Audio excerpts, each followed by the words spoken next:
আমাৰ নাবাৰ্ডৰ CGM শ্ৰী লোকেন দাস ডাঙৰীয়া, একুৱাটেক পাৰ্কৰ ডিৰেক্টৰ কলং কপিলিৰ ডিৰেক্টৰ শ্ৰী জ্যোতিষ তালুকদাৰ ডাঙৰীয়া, অসম ফিচাৰী উন্নয়ন নিগমৰ উপাধ্যক্ষ নবাৰুণ মেধি ডাঙৰীয়া, উপস্থিত আমাৰ বিষয়াসকল, সুধী মণ্ডলী, আইমাতৃসকল, যুৱক যুৱতী, বন্ধু বান্ধৱীসকল, সোণাপুৰৰ বগীবাৰীত ভাৰতবৰ্ষৰ প্ৰথমখন একুৱাটেক পাৰ্কৰ শুভ উদ্বোধনী অনুষ্ঠানত থাকিবলৈ পাই আমি সকলো সঁচাই আনন্দিত।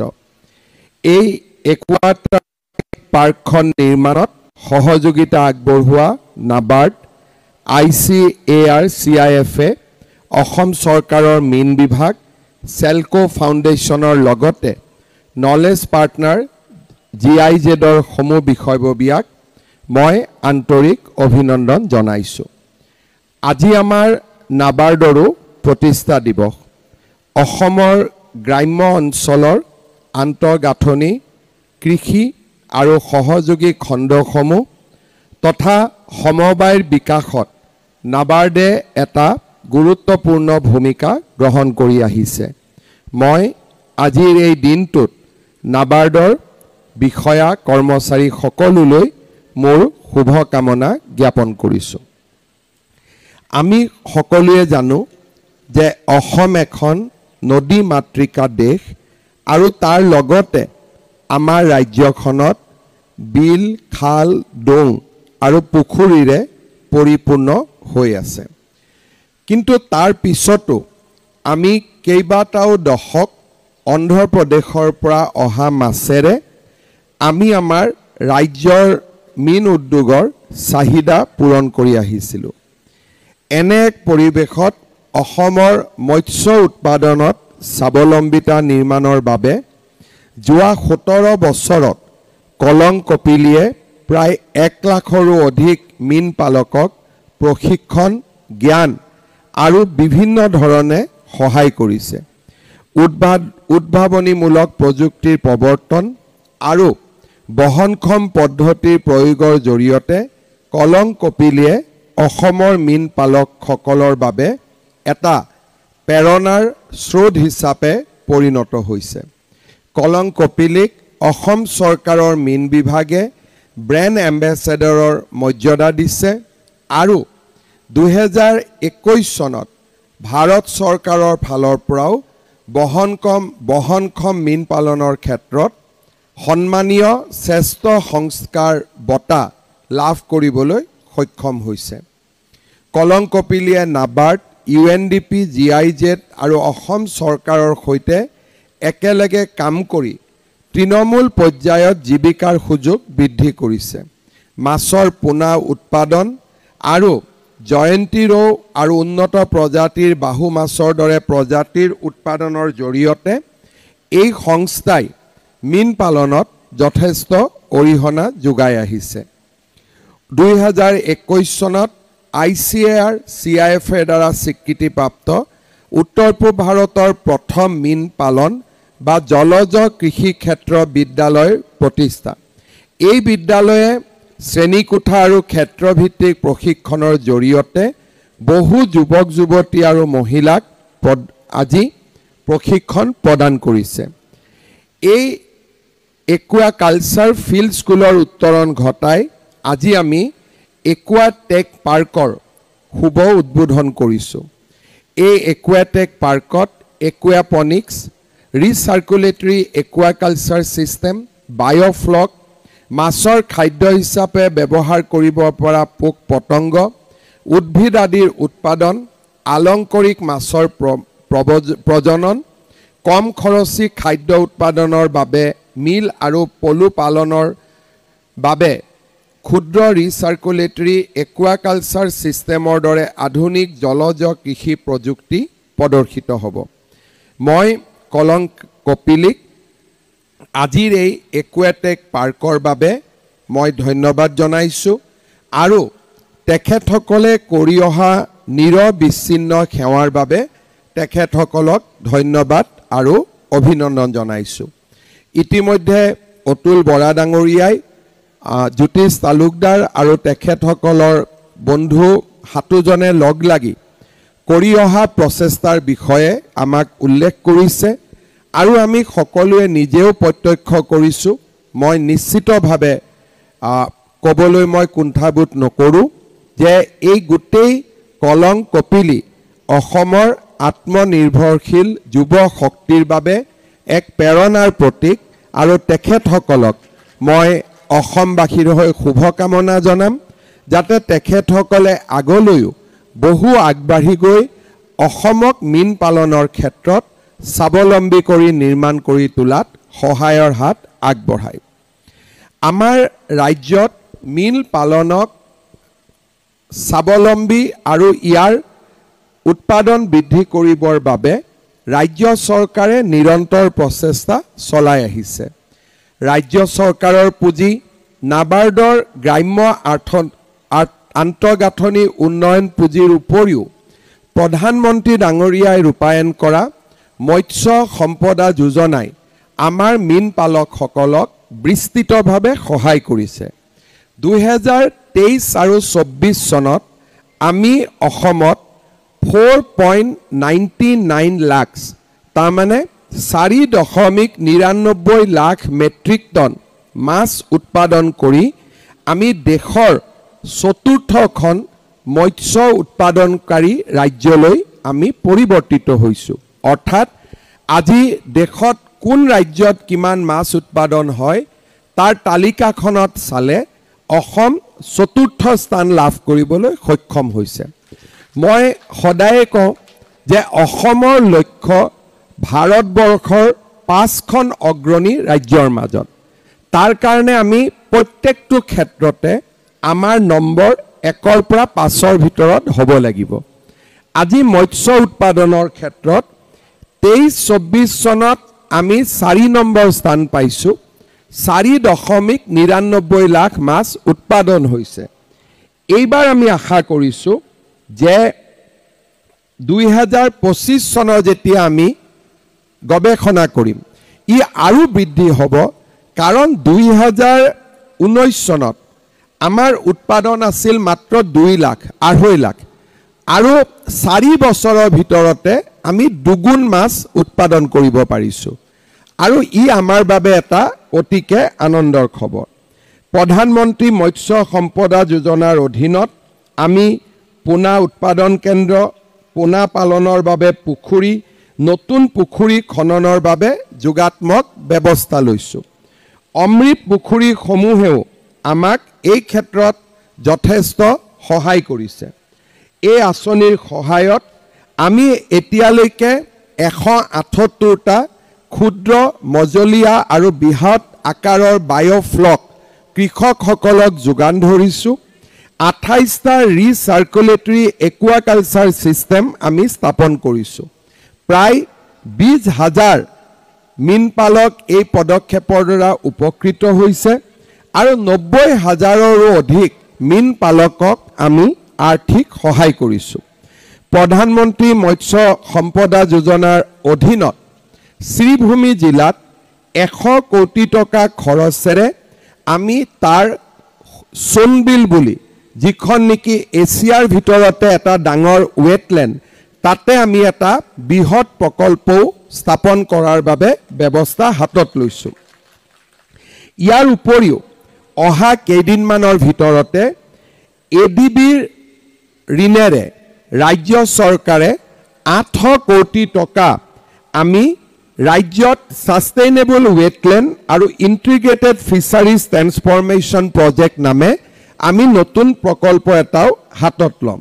সেইদৰে জাইকাৰ 250 কোটি টকা আৰ্থিক সাহায্যৰে আমি ৰাজ্যৰ মীন পালনত বা মীন উৎপাদনৰ ক্ষেত্ৰত আমি আৰু কেইবাটাও নতুন প্ৰকল্প হাতত ল'ম। কিষাণ ক্ৰেডিট কাৰ্ডেও 15,000 কৃষকক 55 কোটি টকাৰ ঋণ পালন কৰিছে। এতিয়া মীন পালকসকলৰ বাবে কেন্দ্ৰীয় চৰকাৰে সামাজিক সুৰক্ষাৰ বাবে গ্ৰুপ ইঞ্চুৰেঞ্চ স্কিম আদিও তেওঁলোকে আৰম্ভ কৰিছে, যাৰ ফলত মীন পালকৰ মৃত্যু হ'লে 5 লাখ টকা আৰু শাৰীৰিক অক্ষম হলে 2.5 লাখ টকা পৰ্যন্ত পোৱাৰ ব্যৱস্থা কৰা হৈছে।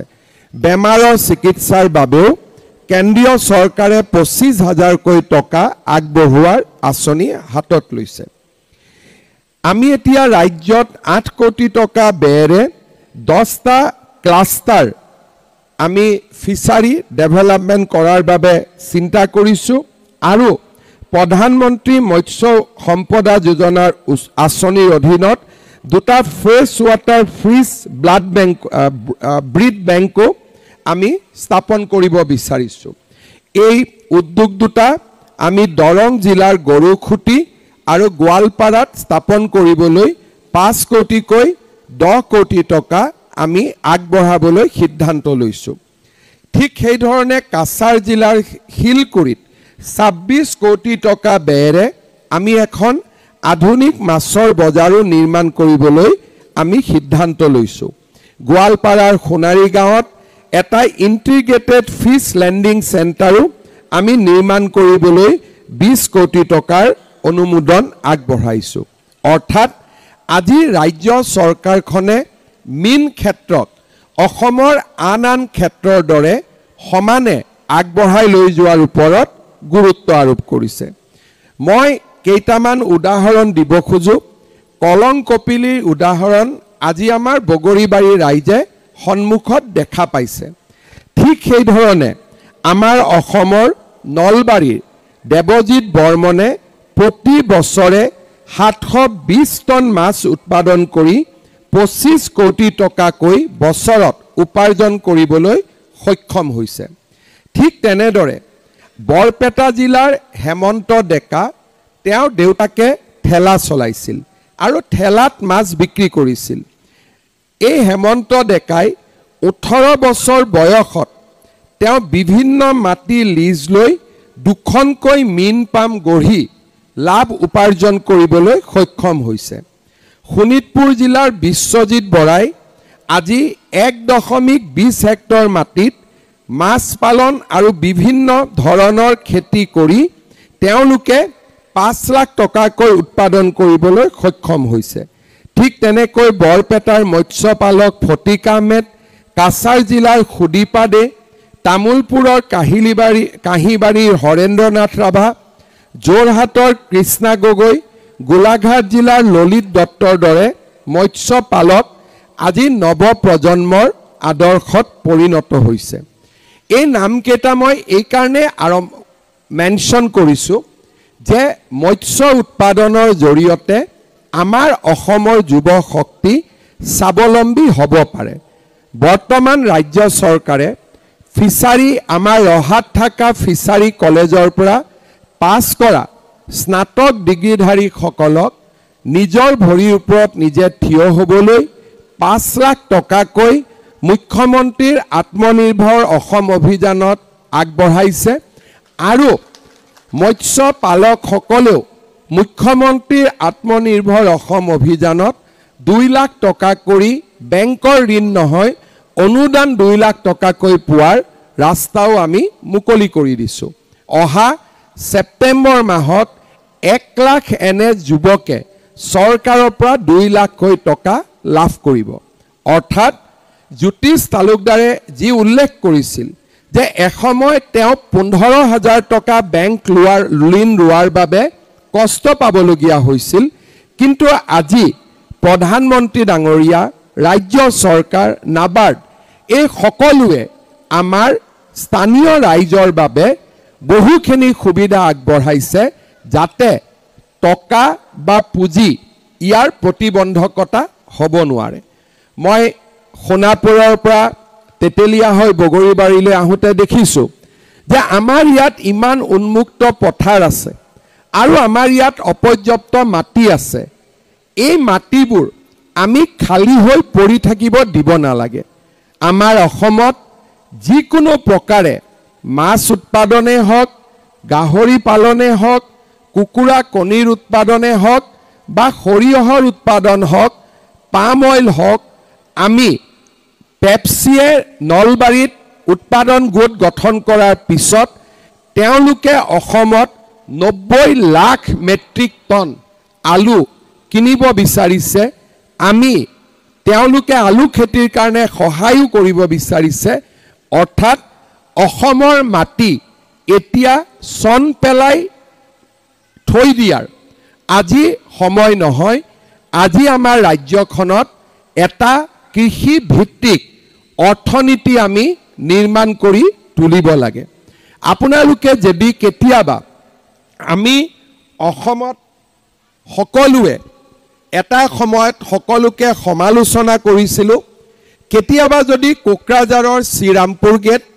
আৰু আমাৰ ধুবুৰী জিলাৰ অসম বেংগল সীমান্তত আপোনালোকে থিয় হয় আপোনালোকে দেখিব অসমলৈকে ট্ৰাকবিলাক ভৰ্তি হৈ আহে সামগ্ৰীৰে পূৰ্ণ হৈ আহে আৰু ঘূৰি যাওঁতে ট্ৰাকবিলাক খালী হৈ ঘূৰি যায় তাৰ মানে আমি যদি ভাৰতবৰ্ষৰ অংশীদাৰ নহ'লোহেঁতেন আমি ইয়াত চব্জিখিনিও ভাল কৰি খাব নোৱাৰিলোহেঁতেন আজি কোনোবাই আমাক পঠাই দিয়ে কাৰণেহে আমি ইয়াত গাখীৰ খাওঁ আমি ইয়াত ফল মূল খাওঁ আমি ইয়াত মাছ খাওঁ আমি ইয়াত গাহৰি খাওঁ মাছৰ ক্ষেত্ৰত আমি আত্মনিৰ্ভৰ হৈছোঁ কিন্তু মাছৰ খাদ্য পশ্চিমবংগৰ পৰা নাহিলে আমাৰ ইয়াৰ মাছবোৰ জীয়াই থাকিব নোৱাৰিব অৰ্থাৎ আজি ফিচাৰীৰ ক্ষেত্ৰত আমি মাছ উৎপাদনত স্বাৱলম্বী হ'লেও মাছৰ খাদ্য উৎপাদনত আমি এতিয়াও আন ৰাজ্যৰ ওপৰত নিৰ্ভৰশীল হৈ আছোঁ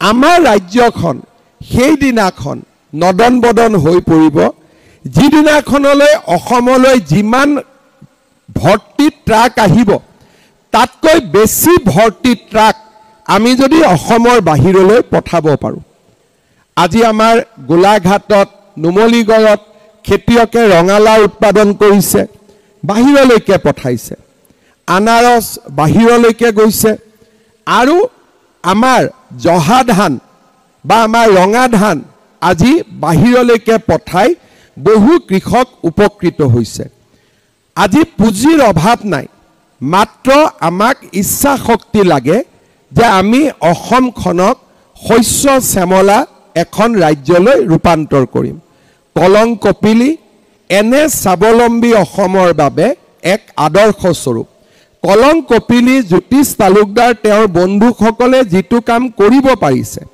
চৰকাৰী চাকৰি এটা এৰি আহিও নিজৰ ভৰিৰ ওপৰত নিজে দি থিয় দিব পাৰিছে মই ভাবোঁ আমাৰ ৰাজ্যৰ আন যুৱকসকলেও জ্যোতিষ তালুকদাৰৰ পথ নিশ্চিতভাৱে অনুকৰণ কৰিব পাৰে আৰু সেই ক্ষেত্ৰত আমাৰ যুৱ সমাজ নিশ্চিতভাৱে আগবাঢ়ি আহিব লাগিব আজি এই একুৱা পাৰ্কৰ শুভ উদ্বোধনীৰ দিনা মই পুনৰ এবাৰ অসমৰ যুৱ শক্তিক যাৰ বাহুত আৰু দুই হাতত অসীম শক্তিৰ বল লুকাই আছে সেই যুৱক শক্তিক মই আত্মনিৰ্ভৰ অসম নিৰ্মাণৰ বাবে আগবাঢ়ি আহিবলৈ আহ্বান জনাইছোঁ পুনৰ এবাৰ আজিৰ এই শুভ দিনটোত কলং কপিলিক মোৰ বহু শুভকামনা জনাইছোঁ ৰাজ্যৰ মীন মন্ত্ৰী কৃষ্ণেন্দু পাল ডাঙৰীয়া আমাৰ মাজত আছে মই কৃষ্ণেন্দু পাল ডাঙৰীয়াক অনুৰোধ কৰিম যে কলং কপিলিক যাতে ৰাজ্য চৰকাৰে সকলো ধৰণৰ সহায় আগবঢ়ায় আৰ্থিক আৰু সকলো ধৰণৰ ক্ষেত্ৰত সহায় আগবঢ়ায় তাৰ বাবে মই বিশেষ অনুৰোধ জনাই আৰু অতুল বৰা ডাঙৰীয়াই দিয়া প্ৰতিটো পৰামৰ্শ মই মনত ৰাখি মই মোৰ বক্তব্যৰ সামৰণি মাৰিছোঁ ধন্যবাদ জয় হিন্দ বন্দে মাতৰম